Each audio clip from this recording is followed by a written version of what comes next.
Hi, and welcome to another episode of Coffee and Kvetch with Zamar. And today with Judah, my husband, who's joining us. And Hi. welcome, Judah. Well, thanks for having me. It's always fun to be on these videos with you. So thank you. Many of you are wondering and asking, when is Ramona, my mom, coming back? She will be returning for another episode one of these days soon. We haven't pinned it down yet, but she will be joining me again. I know a lot of you are waiting for her to come back on another episode, so She's really soon. good. Yeah, Yes. She's just a dear heart. This today is going to be an update on our experience with inclined bed therapy, IBT, and kind of what's happened since we've been doing this now for a few months. Yeah, it's been several months now that we've both been sleeping on an inclined bed. We have about a 6.5-inch incline. We stacked up some 2x6 pieces of wood under our headboard and have been sleeping inclined. And I just wanted to share a couple of things that I've experienced personally since sleeping inclined. A couple of years ago, I had an abdominal surgery that didn't go so well. Was botched. He almost died, and I'm not kidding you. So, It was a miracle that he's sitting here with us today. So it was much more serious than he's letting on. He does have some major twisting and deformity in his GI tract. So I just want to throw that in. So as a result of that, I have a lot of digestive issues and things that go on inside my guts that are not always pleasant, and particularly when I go to sleep. So regardless of what kind of food I've eaten, before sleeping on an inclined bed, it's not unusual for me to get just like severe heartburn and acid reflux. And I went to see a physician about it. They had me on Prilosec to help with that.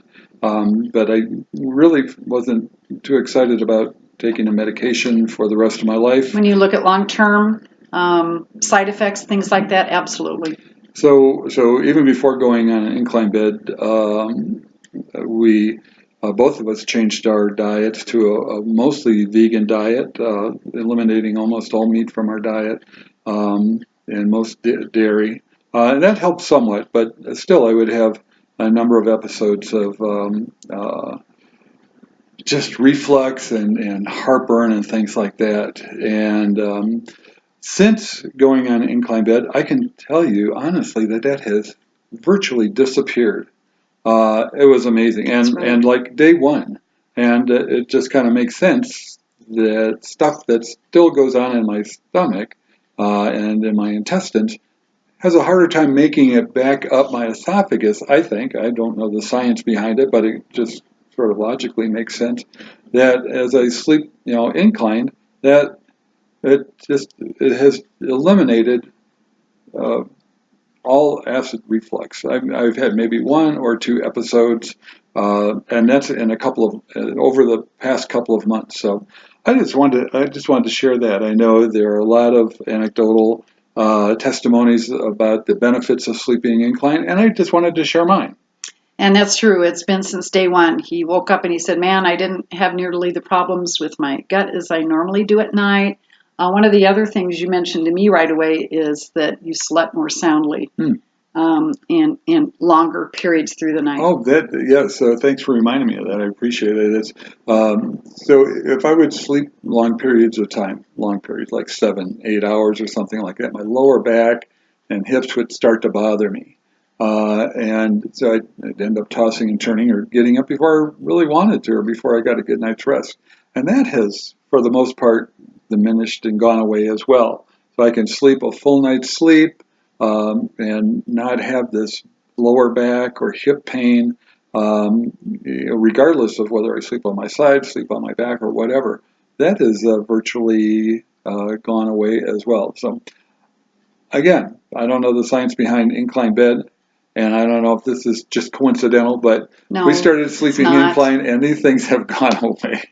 So I just wanted to share that with you guys. Well, and my commentary on that is this wasn't coincidental. Without going into detail, I do have a lengthy healthcare background, and what Judah has gone through has just been unbelievable. From going in for a routine surgery, doing his due diligence, getting tests, going in for what was to be a routine surgery, having leaks at the anastomosis where the pieces of intestine were sewn back together, to getting abscesses, to then becoming septic, and a whole plethora of other problems. He's been through it. So, some people may say, well, just inclining my bed and my reflex is going away. Maybe that doesn't seem like a big deal if that's all you're dealing with. Yeah, it's a big deal to me. It is a very big deal to Judah because of what he's been through. It was almost immediate. And we certainly thank Andrew K. Fletcher for his research. And I thank my mom, Ramona, for getting this information to us, because that was certainly an unexpected and immediate benefit for Judah. Okay. Just another, I think I would say my best health benefit to date now, after sleeping inclined now for a few months, is my lower back.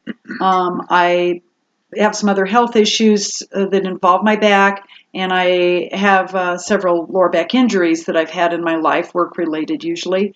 And I will say that I wake up in the morning and I do not have the back pain, as I said in our previous video, that you feel this just ever so slight opening up of the spinal column.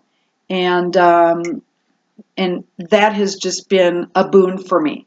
I still do have occasional lower back issues, but I don't wake up every morning with that same low back discomfort that I've had for so many years. So great results, and we'll give you more updates or try to get other guests to come on from time to time that are using inclined bed therapy, and let you know what their experience has been. Before I go, I should mention that, we've talked about the benefits of sleeping on an inclined bed.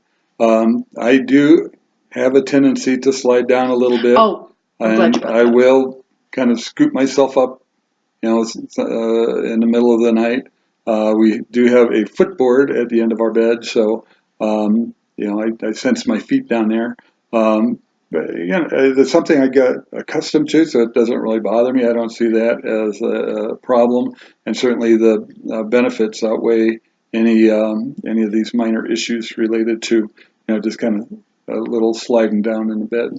And Judah's a bigger guy. I don't have quite as much problem with that, but I will say if you've got slippery sheets, you're going to end up at some time during the night with your feet touching the footboard. And if you don't have a footboard, you might be off the bed. Yes, it's not that bad. But I do find that the kind of fuzzier sheets or a flannel sheet, something that's not slippery like the real fine cottons and things like that. Really the microfibers are also kind of slippery.